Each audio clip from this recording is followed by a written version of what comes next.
सबसे पहले तो भाई मैं आपसे ये कहूँगी, इतना जुल्म कि अल्लाह किसी को ये जुल्म ना दिखाए। मैं सबसे बड़ी हूँ, मेरा भाई मुझसे छोटा था, मेरे बाप के होते हुए भी उसने हमें कभी एहसास नहीं होने दिया था। वो हर एक जिम्मेदारी उसने छोटी उम्र से ले ली थी। ये कैश का काम हमारा आबाई काम है। मेरे दादा प्राइस बॉन्ड का काम करते थे, मेरे डैडी भी तो कैश का स्टेट बैंक में के बड़े अफसरान के साथ उनके अच्छे लिंक्स थे। मैं खुद बैंक में जॉब करती हूँ, मैं सिल्क बैंक में जॉब करती हूँ। मेरा भाई, हमारा ये कैश का जद्दी बश्ती काम है। हमने कभी किसी के साथ कोई जुल्म नहीं किया, हमने कभी किसी के साथ ज्यादा। और मेरा भाई अव्वल सबका नमाजी, मेरा भाई रोजेदार था, अपने बहन भाइयों का ख्याल करने वाला। 7 साल पहले मेरे वालिद फौत हुए, मेरी वालदा को कभी किसी चीज़ की कमी नहीं आने दी। भाई 7 साल बाद मेरा भाई अभी गिर के उठा ही था, अभी इतना उठा था कि बच्चों को 2 टाइम की रोटी अच्छी खिलाने लग गया था। थोड़ा ही अरसा हुआ, ज़्यादा नहीं हुआ था। देखिए धूप में खड़ा होके एक बंदा एक कापी सेल कर रहा है, बताएं वो कितना मेहनती होगा। आज मेरा भाई रोजेदार शहीद है, उसके 4 छोटे छोटे बच्चे हैं। यकीन भाई, मोहसिन भाई ने बिल्कुल ठीक कहा। भाई मैं खुद गई थी थाने, क्योंकि हमें पता ही नहीं, हम शरीफ लोग हैं, हमें क्या पता लाशें कैसे ली जाती हैं और जब कोई कत्ल हो जाता है तो उसको कैसे मांगा जाता है। मैंने पुलिस वालों के आगे अपनी चादर बिछा के कहा मेरे भाई की लाश दे दो, मेरे भाई की लाश दे दो। अपनी मर्जी की तहरीर लिखवा रहे थे भैया, अपनी मर्जी की तहरीर लिखवा रहे थे ये। और मुझे सिर्फ इतना था कि कस का मेरा भाई का लाशा मुझे दे दो, मुझे भाई की लाश दिखा दो।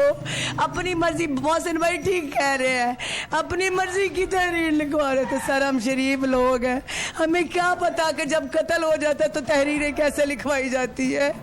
और देखे जो बंदा कैश का काम करता है वो लाख नहीं लाखों रुपया लेके निकलता है। हमें उन्होंने कहा आप ये कहें नहीं हमें सीसीटीवी फुटेज नहीं दे रहे, और कह रहे हैं कि हमने देखा है कि वो थैला छोड़ गया था। उस वक्त हमें अपने भाई की लाश लेनी थी, हमें उनसे पैसों की क्या डिमांड करते। वो 93,000 कभी कहते 93,000 का। हमें तो भाई उस वक्त कुछ समझ, जो वो कह रहे थे ऑब्वियसली वो हुक्मरान है, उस वक्त पुलिस ही सब कुछ थी हमारे लिए। लगता है कि ये जो तमाम बातें आप कर रही हैं इसके अंदर आपको इंसाफ मिल सकेगा? जैसे भाई नहीं, इस पाकिस्तान में किसको इंसाफ मिला मुझे बताएं? कभी किसी को मिलता इंसाफ? मुझे बस इतनी इल्तमास है कि देखिए हमारा दीन भी कहता है, हम ना भाई फिकन दीनी लोग हैं। मेरा भाई नमाजी, मेरा भाई रोजेदार, मेरा भाई सिला रहमी करने वाला, मेरा भाई किसी से नहीं लड़ता था। और यकीन माने जब शबरात के रोजे के लिए मुझे बुलाया, मैं ज़ियारत से आई थी, मुझे कहता है सब मुझे टाइम दे दे, मैं आई हूँ।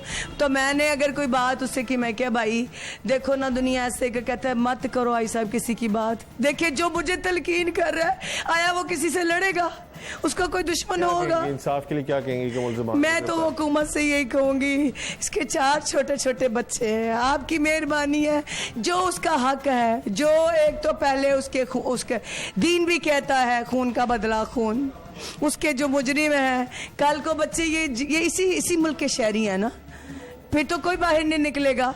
एक गरीब आदमी अपनी रोजी के लिए, अपने बच्चों के लिए कहाँ जाएगा भाई बताएं? धूप में खड़े होके जो बंदा एक कॉपी 30 रुपए भी जब लेके आता था, अल्लाह का शुक्र करता था मेरा वीर, 30 रुपए भी शुक्र है। और मैं बैंक में जॉब करती हूँ, मुझे कभी उसने नहीं कहा कि मुझे कॉपी दे दो या मेरे साथ कोई हेल्प करो भाई। अब मैं जॉब करती हूँ, मेरे भाई ने हमेशा हमें इज्जत दी है, क्योंकि हम न पढ़े लिखे लोग, हम नमाजी लोग, हमें खौफ खुदा था।